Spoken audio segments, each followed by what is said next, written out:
Hello, welcome back to my channel. So today I'm going to be doing my June wrap-up. A little preface about this month. This was not my best month, but I'm not complaining because first of all, I had a lot going on writing wise. I am like almost done with my book, so that is like a huge milestone. And second of all, I was in a kind of a reading slump in the beginning of the month, and I'm kind of getting out of it now. I say kind of because there's still a little bit of it remaining. I feel like I've become a lot more impatient when it comes to reading books, and that's okay because you know what, you grow and you change as a reader, and that's perfectly fine with me. And I feel like 15 books is still a lot of books that I managed to read. Sorry, it was 14, not 15. I'm rounding it up because there was one book that I was supposed to finish on June 30th, but I ended up not being able to finish it because I had my sister's graduation. And so I'm not adding this, even though I ended up finishing it later that night. I have this thing where I'm like so like specific when it comes to like what I count as my June reads, so I decided not to count it, even though I finished it a little bit later on. So the first book that I read this month was Falling Embers by Catherine Coles, and I read the first book in this series. It was called, oh my gosh, Tattered Stars. I am a bit forgetful. If you've watched a few of my videos, you'll understand that I am very forgetful when it comes to books. But this is the second book in the Tattered and Torn series by Catherine Cowles. I'm so excited because the third book just came out and I ordered it. But until it comes to Cyprus, I'm gonna have to wait. But this was a 4.75 stars. The first one was a 4.5, I think. So this is basically small town romance, romantic suspense, a single parent. It was so freaking good. It's about this girl, Hadley, and her childhood friend, but they ended up kind of like losing touch or losing like their friendship. Not losing touch exactly because he's still around in her family, but they just lost their friendship because of things that happen, and you get to see more of that in this. But she's still around and helping his kids out, and the way the kids love her is so sweet. And I love this book so much. Honestly, Catherine Cowles knows how to write small town romance, because this book literally made me want to just pack up my bags and move to like a small town wherever this is set in. I mean, I do technically live in a village, if you can hear the crickets. I definitely enjoyed this, and the love story was so sweet. And you know what, like the first book was kind of predictable with the plot twist, but this one I could not see it coming. So I cannot wait for the third book as well. I can't wait, although it takes like 18 to 27 days to arrive because I live in Cyprus and I am used to like next day delivery. And I go to this. First world problems, I should not be complaining. I'm glad that I can at least get a book over here. So thank you, Jesus.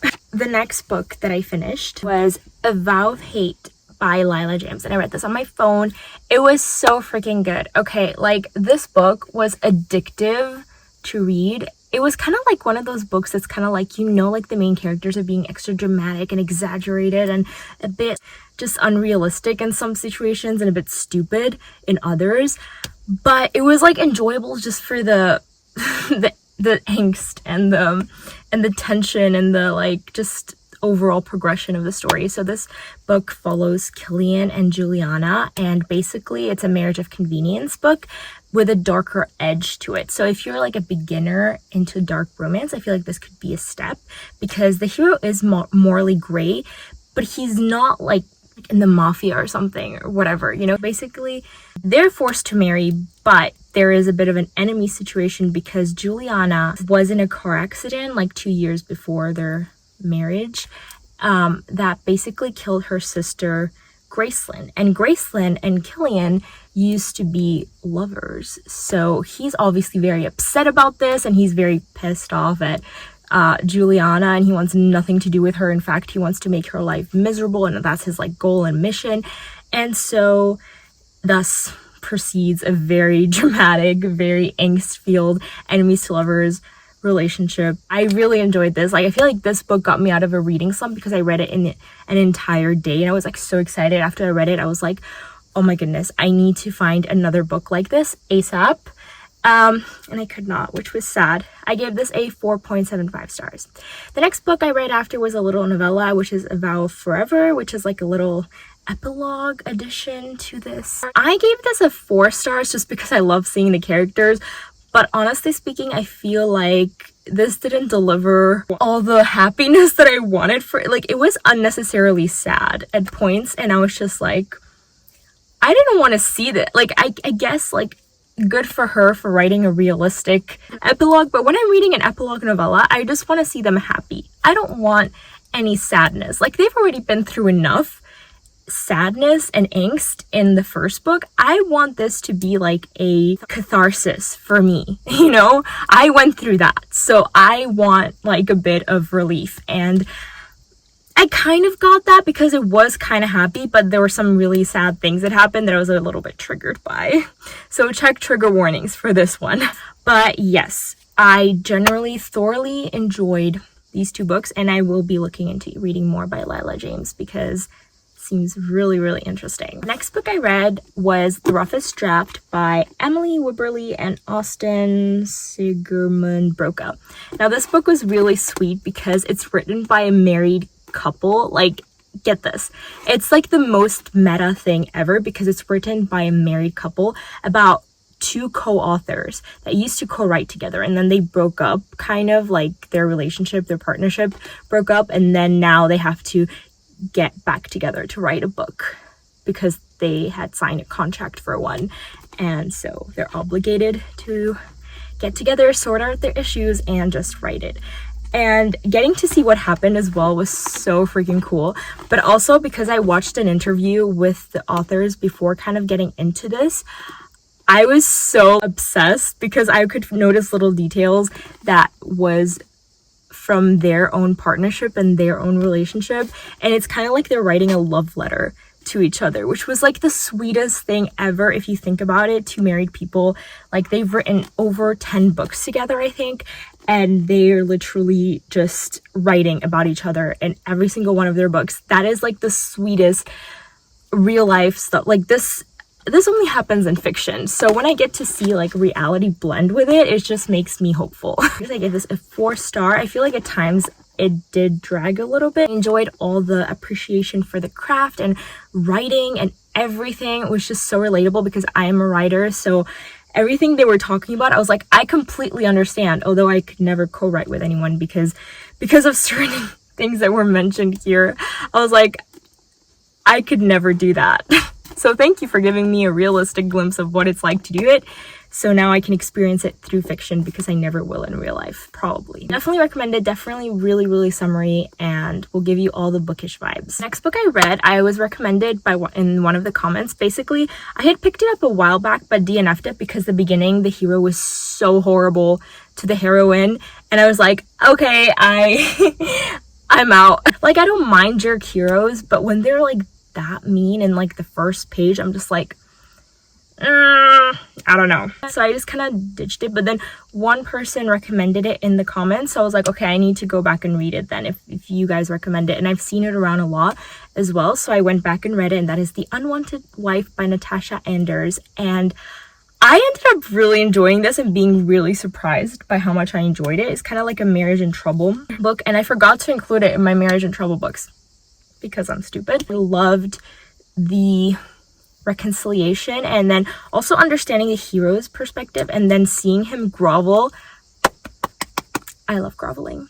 If a hero is going to be mean, you have to have him grovel. Like, you need to balance it up for me to be able to redeem him. But his desperation, like, to get her back really showed, and she wasn't quick to give in, and I like that as well. I think part of it, the 4-star, not 5-star reason, was because I just didn't understand why he was treating her badly when, like, if you see the reason, you'll understand. But I still enjoyed the groveling, and yeah, I definitely recommend it if you're into a good second chance, marriage in trouble, groveling book. So check this one out. Now the next book I read, you guys, proud of me, I read Akasif by Sarah J. Maas. And the reason why I say, are you proud of me, is because I started this in May and now it's done. I don't know what took me so long. Actually, I do know what took me so long, because this was a good book. I gave this a 4 stars, but I think it was the fact that it was unnecessarily long for me. And there was a lot of fluff in this book that was just could have easily been cut down. I'm not talking too much. I think it could have been cut down to 550 pages. That's long enough for me. That's fair. But I feel like 750 pages was too long for the amount of things that happened in this book. This was primarily fluff. Yeah, and a little tiny 10% of fantasy, which I know some of you will be like, what are you complaining about? I usually don't complain that much either, because I complain sometimes when there's not enough romance, but in this one I just felt like it just went about it in a different way than what I would have liked. For example, we begin with Nesta showing us that she has been feeling this like void inside of her, and she's been trying to fulfill it by sleeping around with people and getting drunk and just, you know, frolicking around. And fair, like, I understand that, and I love Nesta Archeron. I am like her #1 supporter. No one says a mean word against Nesta. Like, even from the beginning of this book, I was like, I'm here for it. I love a damaged heroine. I love a heroine that is like unapologetically herself, and that's why I just loved Nesta the entire time. What I didn't like about her relationship with Cassian is that she comes from that background and then she uses Cassian. They use each other in a sense, and I didn't like that progression of their love story, because for me, that is a very toxic thing, like to just like use each other to fill a void and then you fall in love. I'm just kind of like, but how do you switch? I feel for me like the amount of sex in this book was just, it watered down the real intimacy between the two characters, which I was feeling in the beginning. But then when it got to a part where it started having a lot of that, I was just kind of like, but this is meaningless, you know? I mean, I understand people will have different opinions and I respect it, but just for me, I appreciate when there's more emphasis on the emotional bond. Like, for example, in Akamath with you know who, like, I feel like that progression was so effortlessly done, and I really, really enjoyed it. So there's that, my little rant for this book. I also have a vlog coming out where I kind of talk about it a bit more, if you guys want to see that. But I did thoroughly enjoy it, and as I said, Nesta is my favorite character, Gwen is my favorite character, Emery is my favorite character, my Bat Boys are my favorite character. I love Sarah J Maas. Anything she writes, I will read. If she gives me her grocery list, I will like frame it and read it 100 times. Also just found out yesterday something really cool, that my godfather is publishing the Greek ACOTAR books, because he has a Greek publishing company. So I'm so excited for that, and I'm just kind of like trying to be like, can I meet her? But I don't think I can, because, you know, I don't even think my godfather can meet her because she's that busy. But I mean, it's kind of cool. The next book I read, because I needed to go back to one of my all-time favorite books of all time, even though I read this just in May, it's still my all-time favorite book, and I still had to reread it this month, and that is Letters to Molly by Devoney Perry. I don't know why I did this. I just don't. And have I started it again? I absolutely have. I'm currently in the process of slowly rereading it. You know, sometimes when I'm in a reading slump, I just go back to a chapter and like continue reading it. So I feel like next month, if you come back and this book is in my reads as well, don't be surprised. I love this book so much. It's like second chance romance. I'm not going to go into that much detail because I feel like I've ranted about this book so much. It's like so good. Small town, single parents. They're both they've been married and then they got divorced, so like kind of marriage and trouble-y, and second chance romance. Just the vibes were there, and the angst and everything. Such an emotional one, but such a realistic one. I feel like that's why it resonated with me. It was just like everything they were talking about, the way they viewed each other, it was just so wholesome, and I loved it so much. Go read this. Basically, what you need to know is that Molly goes one day to her mailbox, and then she starts receiving letters from her ex-husband from back when they had first met, or when they started dating, all the way through like when they got divorced. So she starts receiving these letters, but guess what? Finn is not the one sending them. So there's a little bit of mystery thrown in there as well, though it's not that prevailing. I think the relationship takes the front seat, and I love that. So 5 stars, obviously infinity out of 5 stars. Go read this. If there's any book that you're gonna take from this, just go read this. I think this is the only book I gave a 5 star. Yeah, this is the only book I get a 5 star this month. So the next book I read was Ever After Always by Chloe Leese, and this is another marriage and trouble romance book. I really, really like this. This was really sweet, and it had great anxiety representation in men that I really, really appreciated seeing and understanding. And everything about it was so great. And there's also like a summer vacation, so it's kind of summery too. And there's like a big family. It's like part of a series, but I didn't read the other books, so I think you can definitely go into it only reading this one. The one thing I will say though is that because I haven't read the other books, I was kind of a bit confused with like the whole family dynamics. I feel like they were a bit too involved at some points, that I was kind of a bit like, okay, I want to skip this part a little bit. So keep that in mind, but I still think it was worth it. I really enjoyed the relationship between Aiden and Freya, and the way Aiden loves Freya, the way he just like views her was like the sweetest thing. The next book I read was like my worst book of the month. I don't usually give books anything below 3 stars really. That was Enemies by Tijan, and where do I start with this book?